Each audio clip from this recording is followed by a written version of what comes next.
Iran, sebuah negara di Timur Tengah yang hampir setiap hari muncul dalam pemberitaan dunia. Negara yang hampir semua orang memiliki pendapat tentangnya. Negara yang kebanyakan orang berasa sudah mereka pahami sepenuhnya. Namun, ada banyak hal tentang Iran yang jarang sekali dibahas. Iran menciptakan es krim lebih dari 2000 tahun yang lalu. Iran memiliki hutan yang dapat memancarkan cahaya di kegelapan. Bahkan ada sebuah pulau tempat penduduknya benar-benar mengonsumsi tanah yang berada tepat di bawah kaki mereka. Dan itu baru 3 fakta saja. Kami memiliki 20 fakta luar biasa lainnya. Tidak satu pun dari hal-hal ini menjadi sorotan utama berita. Tidak banyak yang membahasnya di buku pelajaran. Dan saya yakin setiap fakta dalam video ini akan membuat Anda berhenti sejenak lalu berkata, tunggu, yang benar saja. Hari ini, kita akan membahas 20 fakta menakjubkan tentang Iran yang hampir tidak pernah dibicarakan orang. Setelah menonton hingga akhir, Anda akan melihat negara ini dari sudut pandang yang sama sekali berbeda. Saya jamin demikian. Mari kita mulai. Iran memiliki sebuah desa yang seluruhnya dipahat langsung dari batuan vulkanik dan masih dihuni hingga saat ini. Di provinsi Azerbaijan Timur, terdapat sebuah desa bernama Kandofan. Desa ini benar-benar berbeda dari tempat tinggal manapun di dunia. Setiap rumah di desa tersebut dibangun dengan cara memahat langsung formasi batu vulkanik berbentuk kerucut. Struktur alami yang terbentuk dari lava yang telah mengeras dan menjulang dari tanah menyerupai gundukan rayop jaksasa. Selama lebih dari 700 tahun, penduduk setempat telah membuat ruangan, pintu, jendela, dan tangga di dalam batu-batu tersebut, lalu menjadikannya tempat tinggal. Dan hingga sekarang, tradisi itu masih berlanjut. Kandofan modern sudah dilengkapi listrik dan air mengalir, tetapi rumah-rumahnya tetap berada di dalam kerucut batu vulkanik kuno tersebut. Banyak keluarga telah menempati batu yang sama selama beberapa generasi.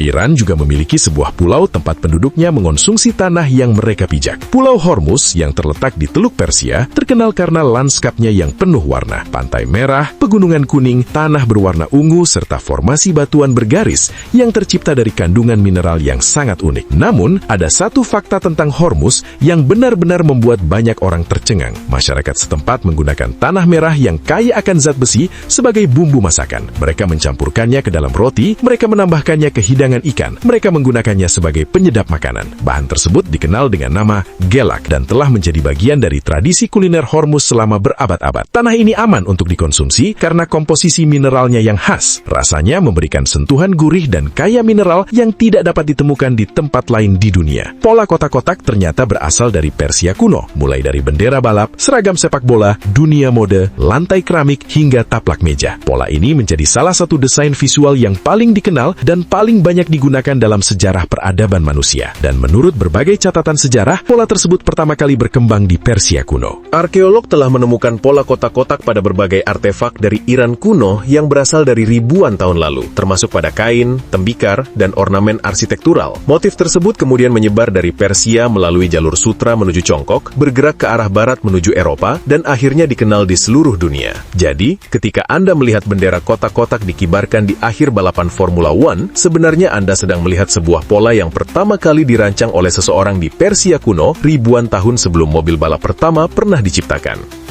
Iran adalah tempat lahirnya kincir angin pertama di dunia. Banyak orang mengira bahwa kincir angin berasal dari Belanda atau wilayah Eropa lainnya. Kenyataannya tidak demikian. Kincir angin paling awal yang diketahui dalam sejarah manusia dibangun di Persia, tepatnya di wilayah yang sekarang menjadi bagian Iran Timur dan Afghanistan, sekitar abad ke-7 Masehi. Kincir angin Persia kuno ini menggunakan sumbu vertikal dengan layar yang dibuat dari anyaman alang-alang dan kayu. Alat tersebut dimanfaatkan untuk menggiling gandum dan memompa air di daerah yang memiliki angin melimpah tetapi sumber air yang terbatas. Desain ini kemudian menyebar ke arah barat melalui dunia Islam hingga mencapai Eropa pada abad ke-12. Di sana, teknologi tersebut diadopsi dan perlahan berkembang menjadi kincir angin khas Belanda yang terkenal hingga sekarang. Dengan kata lain, kincir angin yang kemudian menjadi simbol nasional Belanda sebenarnya merupakan inovasi Persia yang melakukan perjalanan panjang melalui jalur sutra sebelum berakar di tanah Eropa. Iran juga memiliki hutan yang tampak bercahaya di malam hari. Hutan Hirkanian yang membentang di sepanjang pesisir Laut Kaspia termasuk salah satu ekosistem hutan tertua dan paling kaya keanekaragaman hayati di planet ini. Di dalam hutan purba tersebut, sebuah fenomena luar biasa terjadi setelah matahari terbenam. Jamur bioluminescence tumbuh pada kayu-kayu lapuk dari pohon yang telah tumbang, dan reaksi kimia alami di dalam organisme tersebut menghasilkan cahaya lembut yang menerangi lantai hutan dalam kegelapan malam. Berjalan melewati hutan Hirkanian pada musim yang tepat Syarbat berarti menyusuri jalur hutan yang dikelilingi cahaya alami dari segala arah. Tidak ada listrik, tidak ada teknologi modern, hanya hutan kuno dan pancaran cahaya alami yang dihasilkan oleh makhluk hidup yang telah berkembang di kawasan ini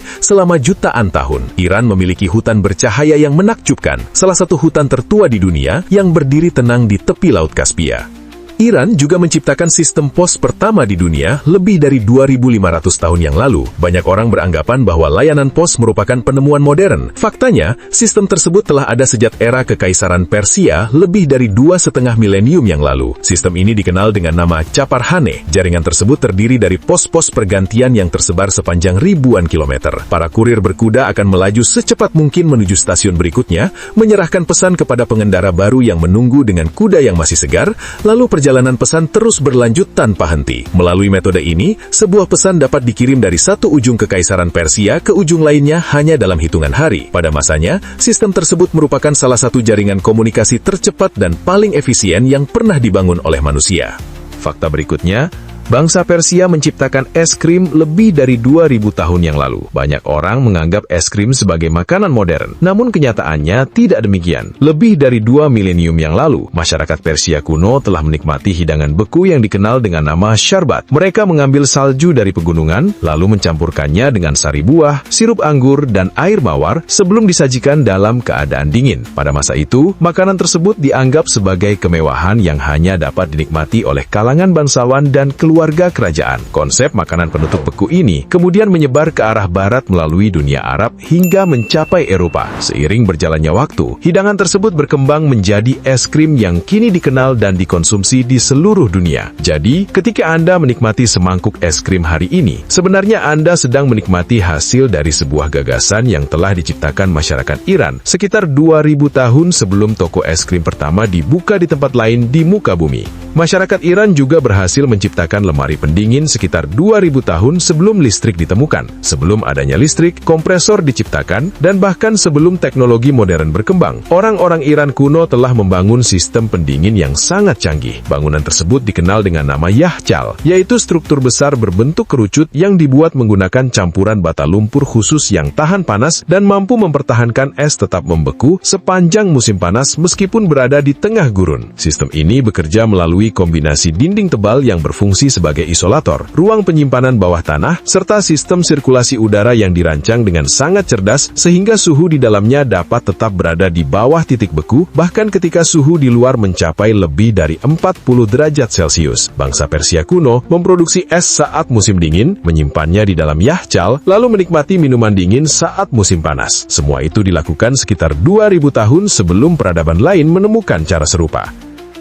Iran juga memberikan dunia ilmu aljabar. Setiap pelajar yang pernah kesulitan mempelajari aljabar memiliki Persia sebagai salah satu sumber asal ilmu tersebut. Pada abad ke-9, seorang matematikawan Persia bernama Muhammad Ibnu Musa al-Khwarizmi menulis sebuah karya berjudul Alkitab al-Mukhtasar fi Hisab al-Jabr wa al-Muqabalah. Kata aljabar yang terdapat dalam judul buku tersebut kemudian berkembang menjadi kata algebra dalam bahasa Inggris. Tidak hanya itu, nama al-Khwarizmi juga menjadi asal-usul kata algoritma setelah diterjemahkan ke dalam bahasa Latin. Melalui karya-karyanya, ia memperkenalkan metode sistematis untuk menyelesaikan berbagai persamaan matematika, sebuah terobosan yang mengubah perkembangan ilmu matematika untuk selamanya. Setiap persamaan yang diselesaikan, setiap rumus yang dihitung, dan setiap algoritma komputer yang berjalan pada masa sekarang memiliki hubungan historis dengan pemikiran seorang ilmuwan Persia yang bekerja di Baghdad pada abad ke-9.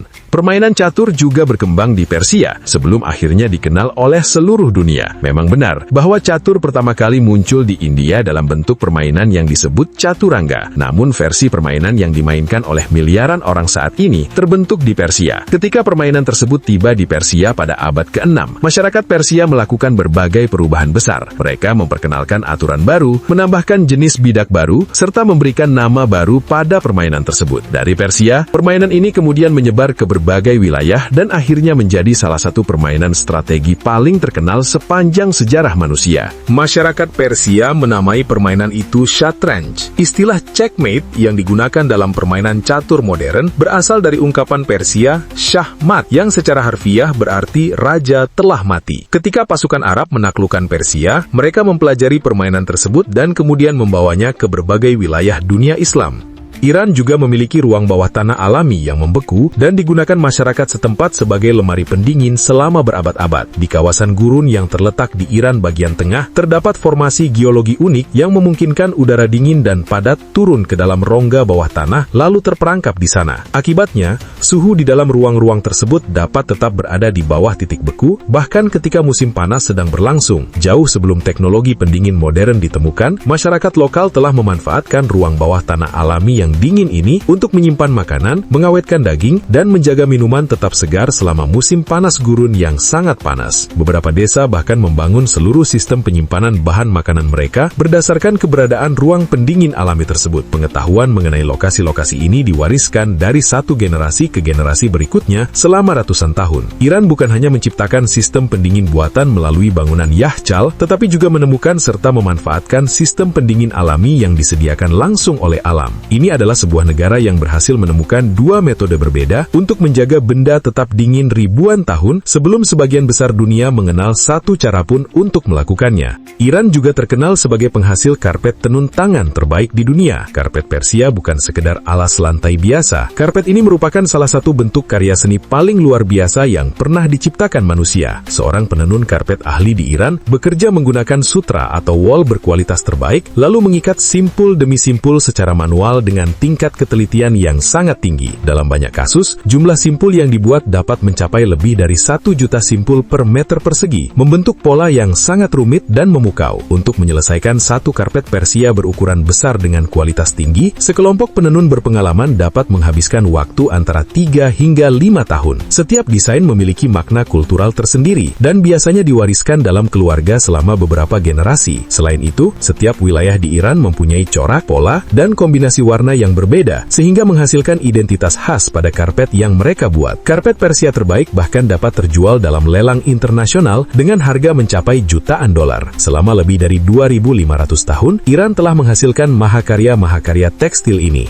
Iran juga memiliki sebuah ngarai yang penampilannya begitu unik hingga tampak seperti permukaan planet lain. Bentuk batuan yang tidak biasa, warna-warna alam yang mencolok, serta lanskapnya yang dramatis membuat banyak orang merasa seolah-olah sedang berdiri di dunia yang berbeda. Tempat ini menjadi salah satu keajaiban alam Iran yang paling menakjubkan dan sering membuat para pengunjung sulit percaya bahwa pemandangan tersebut benar-benar berada di bumi. Di Pulau Keshm yang berada di Teluk Persia, terdapat sebuah ngarai bernama Valley of the Stars atau Lembah Bintang. Menyebut tempat ini sekadar unik sama sekali tidak cukup untuk menggambarkan seperti apa penampilannya yang sebenarnya. Selama berabad-abad, erosi yang disebabkan oleh angin dan air telah membentuk batuan pasir di kawasan tersebut menjadi struktur yang sangat aneh, berliku-liku, dan tampak begitu asing sehingga lanskapnya terlihat tidak menyerupai tempat manapun di permukaan bumi. Menara-menara batu yang tajam menjulang, gua-gua yang terkikis hingga berongga, lorong-lorong melengkung yang halus, serta pilar-pilar batu yang tampak seolah menentang gravitasi menciptakan pemandangan yang luar biasa. Iran juga memiliki gua air terbesar di dunia. Tidak jauh dari Hamadan yang terletak di bagian barat Iran, terdapat sebuah gua bernama Ali Sadar Cave. Gua ini berbeda dari hampir semua gua lain yang ada di dunia. Ali Sadar dikenal sebagai gua air terbesar di planet ini. Di bagian dalamnya terdapat danau bawah tanah raksasa yang membentang sejauh beberapa kilometer melalui ruang-ruang gua yang luas, dihiasi stalaktit dan stalagmit yang megah. Para pengunjung tidak menjelajahi gua ini dengan berjalan kaki. Sebaliknya, mereka berkeliling menggunakan perahu. Mereka meluncur di atas air yang sangat jernih dalam suasana yang hampir sepenuhnya sunyi, jauh di bawah permukaan tanah. Sementara formasi batuan gua menjulang mengelilingi mereka dari berbagai arah. Sistem gua ini memiliki panjang lebih dari 11 km dan baru ditemukan pada dekade 1960-an. Iran memiliki danau bawah tanah pemegang rekor dunia yang tersembunyi tenang di bawah pegunungan Hamadan, meskipun sebagian besar orang belum pernah mendengarnya. Iran juga termasuk negara dengan jumlah penyair per kapita tertinggi di dunia. Di Iran, puisi bukan sekedar hobi atau minat khusus yang hanya digemari oleh sebagian kecil masyarakat. Puisi merupakan bagian penting dari kehidupan sehari-hari jutaan orang. Karya-karya Hafez dan Rumi yang hidup sekitar 7 abad lalu tidak hanya dipelajari di lingkungan akademis atau universitas. Puisi mereka dibaca saat sarapan keluarga, dikutip dalam percakapan dan perdebatan, bahkan digunakan sebagai panduan ketika menghadapi keputusan penting dalam kehidupan. Banyak keluarga Iran memiliki kumpulan puisi Hafez, yang secara khusus khusus digunakan untuk praktik ramalan tradisional. Mereka menutup mata, memikirkan persoalan atau pertanyaan yang sedang dihadapi, lalu membuka buku secara acak dan membaca bait yang muncul sebagai petunjuk untuk situasi mereka. Puisi karya Rumi sendiri telah diterjemahkan ke dalam puluhan bahasa, dan secara konsisten menjadi salah satu karya puisi yang paling banyak diperjualbelikan di Amerika Serikat. Iran adalah salah satu negara di dunia di mana seorang penyair yang wafat pada tahun 1390 masih dapat muncul dalam daftar buku terlaris hingga saat ini. Kucing Persia juga berasal dari Iran. Ras kucing Persia merupakan salah satu jenis kucing paling terkenal dan paling populer di dunia. Dengan wajah datar yang khusus, bulu panjang yang mewah dan ekspresi yang tampak selalu kesal, kucing ini mudah dikenali oleh siapa saja. Ras tersebut berasal dari dataran tinggi Iran yang memiliki iklim dingin. Di lingkungan inilah bulu panjang, tebal dan lembut mereka berkembang secara alami sebagai perlindungan terhadap musim dingin yang keras. Pada abad ke-17, para pedagang Italia membawa kucing Persia ke Eropa. Tidak membutuhkan waktu lama hingga hewan ini menjadi salah satu peliharaan paling modis, paling eksotis, dan paling mahal di benua tersebut. Kalangan bangsawan Eropa sangat mengagumi kucing Persia dan berlomba-lomba untuk memilikinya sebagai simbol status sosial dan kemewahan. Kucing-kucing Persia pada masa itu sering dijadikan hadiah di antara keluarga kerajaan, dikembangbiakan secara intensif, dan diperjualbelikan dengan harga yang sangat tinggi. Seekor kucing yang duduk di atas bantal beludru di sebuah istana Eropa pada tahun 1700 kemungkinan besar berasal dari Iran. Selama 4 abad terakhir, kucing Persia telah menaklukkan dunia secara perlahan, satu ruang tamu demi satu ruang tamu.